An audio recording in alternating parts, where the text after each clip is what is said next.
the one I hear the complaints the most about, okay? And some of those complaints are very valid.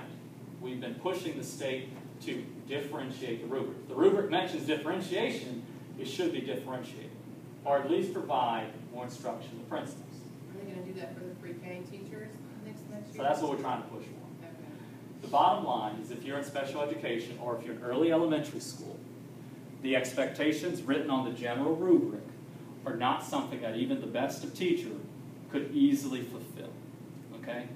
I cannot imagine what questioning and discussing would look like for a first grade or kindergarten class. I know it can be done, but I know the rubric is written generically.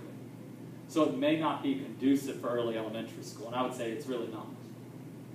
And that's one of the things that they notice and that they're going to hopefully change, but I don't have a time estimate for that. Notice 3 and 4. In general, I think this is something you can do. I think for anyone past, 3rd or 4th grade, this is doable. For early elementary school, for some like inclusion classes, etc., special education classes, I think this is unnecessarily difficult. Does that make sense? Any questions about this? I think one of the important things, and especially from just complaints this year, you have a rubric. All of this is public information. You know what the expectation is for you as a teacher, right? It's right here. You can look this up on the state website. You can Google this in August. You may not know when your informal observation is going to happen, but if you make this a habit in your classroom every day, even if you're not perfect, you're going to score much, much, much higher than other teachers that are just teaching the same way they've always taught. Okay?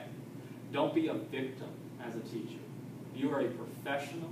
You are one of the most highly educated individuals in the world. Okay? You can Google something and look up a rubric and incorporate it into your practice. You can do that. Yes? This one, the thing that pops into my head, especially 7th and 8th grade, is, I can ask them questions and make them think, and a lot of times they'll start connecting and asking other questions of each other, but it's really easy for them to get distracted, especially if you have the majority of the class discussing that situation.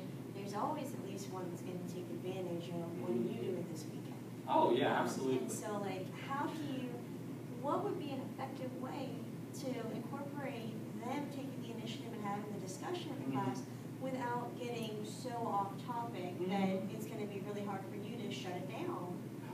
On a side note, the only week I did not enjoy teaching, homecoming week in high school. You want to talk about discussion distractions, right? Here's what I did. When I was teaching, I incorporated it into my lessons because I could not expect kids, and plus, you got to remember, you're not the only teacher, right? So there's other teachers that they go to class with, and the expectations and the practices may be different there.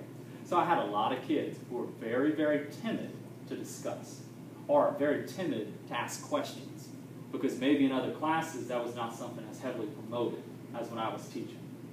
And so what we did is I did a little 1, 2, 3, talk to your neighbor.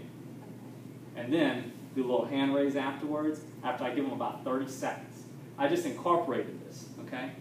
So eventually, it's part of my practice. The minute we finish a series of PowerPoint slides, I do that for the class.